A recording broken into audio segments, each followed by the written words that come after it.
Hello students, good morning. Today we are going to study our third chapter named The Two Stories of Flying, and it consists of two parts.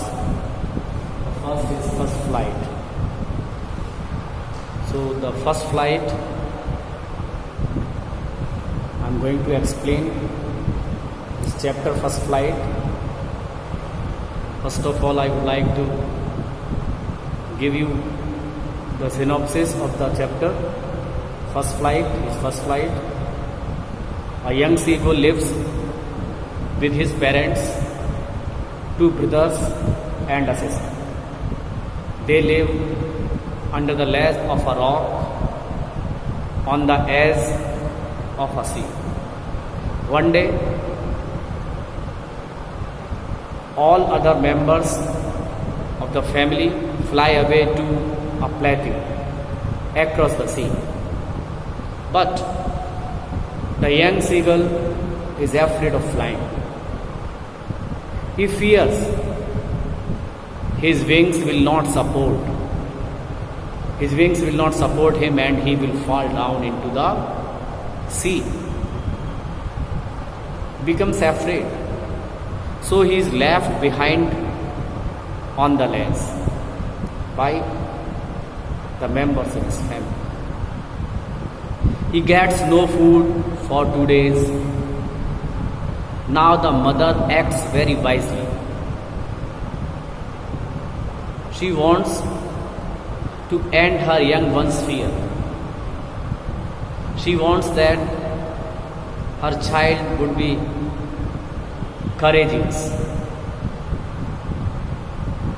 She knows he is very hungry.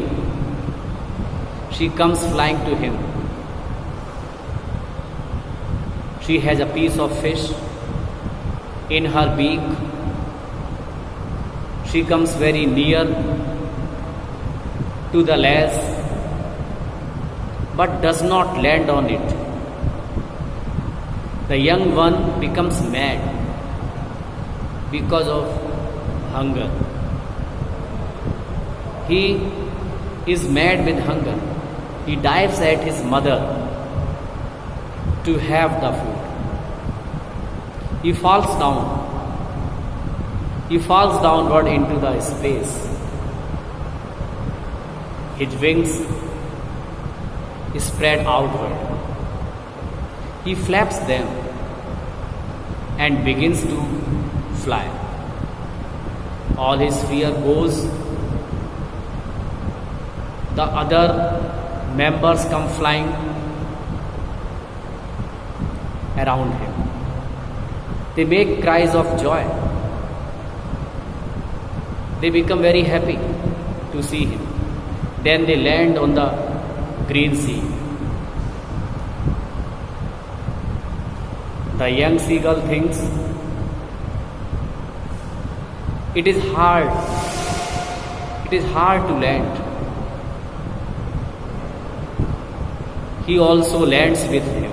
He also lands with them.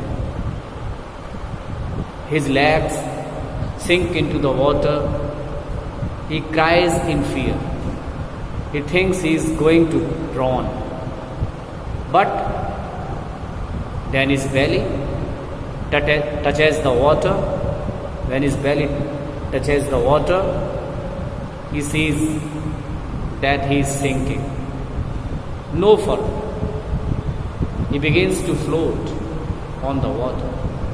Thus his fear of getting drowned also goes. This was his first flight. So let's come to know about the whole chapter, line by line explanation I will give you.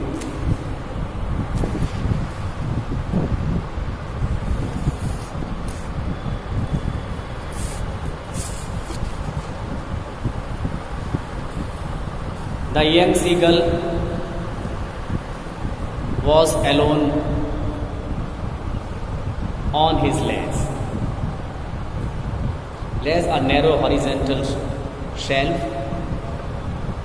projecting from a wall or a cliff. The young seagull was alone on his lands. The young seagull bird was on the cliff just above the sea, was alone. He was alone. His two brothers and sister had already flown away the day before. The seagull's two brothers and one sister had already flown away. He was left alone on the lands. He had been afraid to fly with them. He felt that if he tried, he might go down. He might be drowned. So he could not have muddled up the courage to make the flight. Somehow, when he had taken a little run forward to the brink of the ledge and attempted, still he took a little run. He tried his best to go to the edge. Brink means edge of the ledge, to the end of the ledge, edge, EDG, and attempted to flap his wings. He became afraid. Although he ran up to the edge of the ledge and he tried to move his wings, but as he did flapping the wings, he became afraid. The great expanse of sea stretched down beneath under. Under the ledge, there was a vast expansion of the sea. The sea was spreading. And it was such a long way down, miles down, up to the horizontal point. The vast sea was spreading. The sea waves fall and down there. There was sea and sea. The ocean was immersing. So the seagull was afraid of flying. He felt certain that his wings would never support him. Although he was young, so he did not have the belief in his wings. He felt that if he tried to fly, his wings would never support him. He would be drawn into the water. So he could not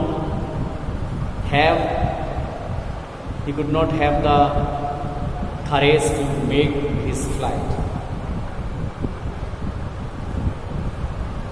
So he bent his head and ran away back to the little hole under the ledge where he slept at night. So he came back and put his head for sleeping. Under the ledge, he kept his head as he did not fly, and he spent the whole night. He slept. Even when each of his brothers and his little sister, whose wings were far shorter than his own, ran to the brink, flapped their wings and flew. Even his brothers and sisters that could have showed their power, although they had the same short wings, but they were not afraid. They made their flight. They ran to the brink of the ledge as of the lads. He failed to muster up. Muster up means assemble. He failed to muster up courage to take that plunge, which appeared to him so desperate. But the seagull could not have the courage to make his flight. He did not have the courage to take the jump. He could not make his flight because he was dejected, he was desperated.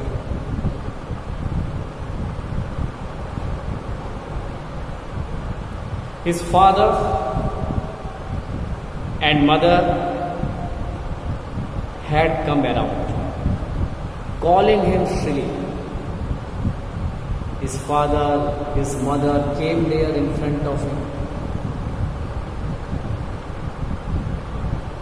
calling to him shrilly, upbraiding him. Upbraiding is scolding. His parents came there. They took the round. They started scolding. They started calling him very shrilly, threatening to let him threatening to let him starve on his legs unless he flew away. They were giving the warning to the child, to the seagull. If the seagull did not make his flight, he would have to face the hunger. He would die of hunger. He would die of hunger. They were threatening. O seagull, just make your flight, otherwise you will die of hunger. But for the life of him, he could not move. But these words of threatening could not work on him. The child seagull, for the life, did not move from there. That was 24 hours ago. One day passed, one night passed. 24 hours passed away. Since then, nobody had come near him. Mother, father, brother, sister, no one came there to him. The day before, all day long, he had watched his parents flying about with his brothers and sisters, perfecting them in the art of flight, teaching them how to skim the waves and how to dive or fish. The day before, his parents, his brothers and sisters were teaching him how to dive for fish, how to swim, how to be perfect, how to be adept in swimming, how to be adept in flying. Everything was taught to him by the members of his family. How to skim the waves, how to move lightly above a surface. But the seagull did not give his attention. He did not pay his attention. Seagull was afraid.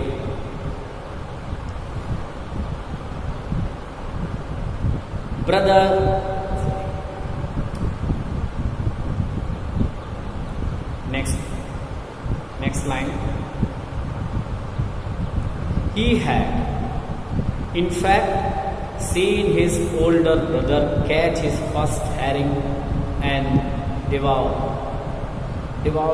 up herring, a soft fish, soft finned sea fish. He had in fact seen his older brother catch his first herring and devour it, and the seagull had seen his brother catch the sea fish.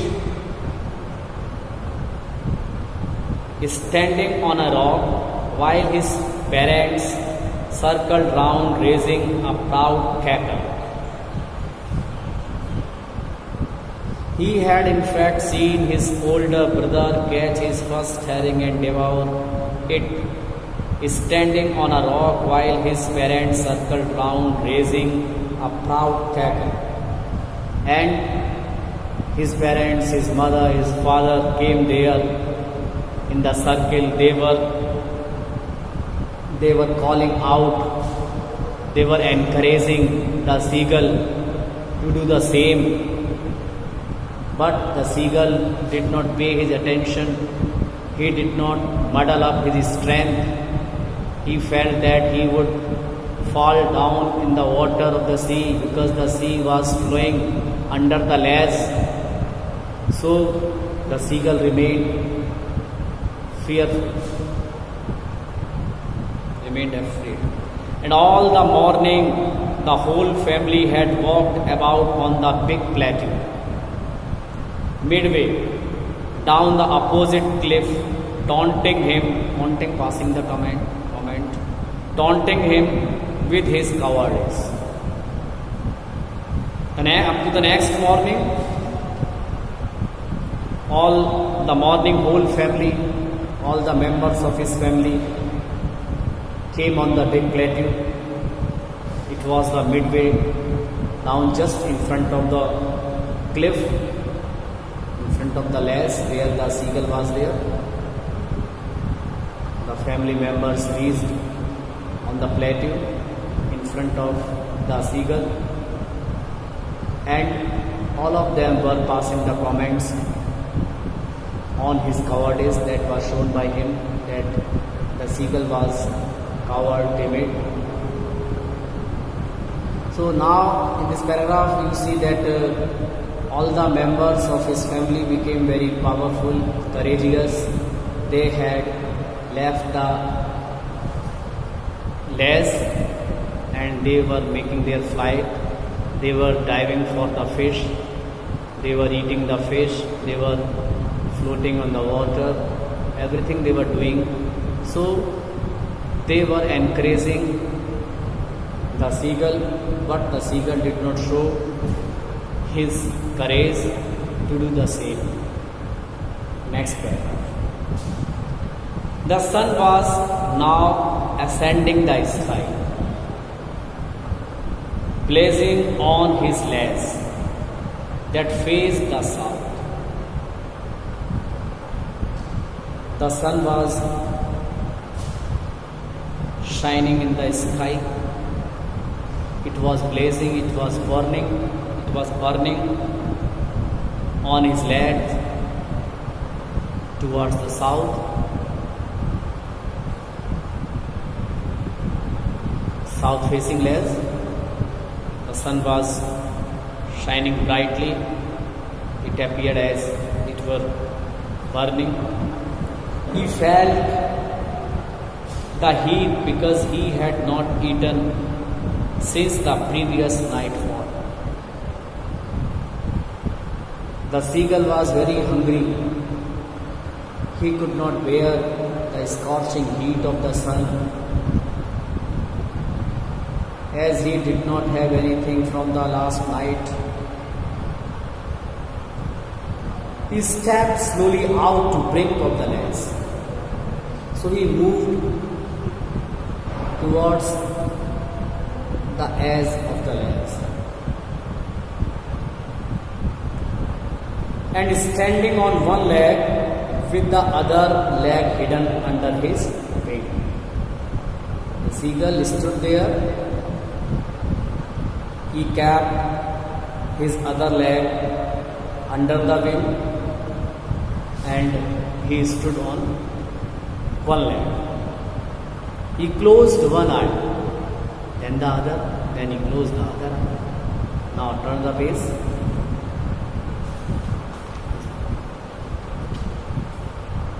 Yes, page number 34. Is correct. Okay.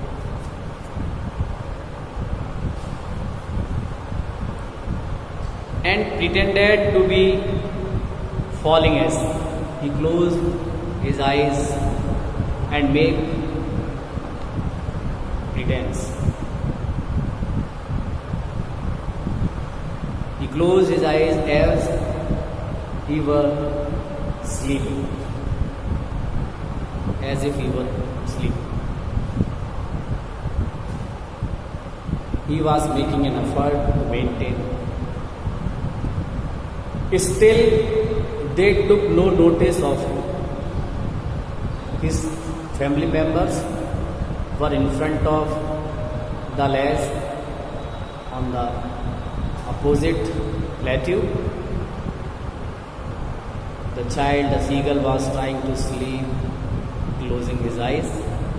He was only pretending. It was not reality. He saw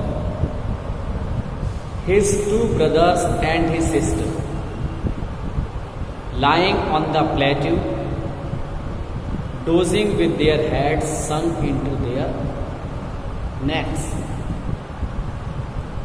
He saw his two brothers and sister lying on the plateau, dozing, trying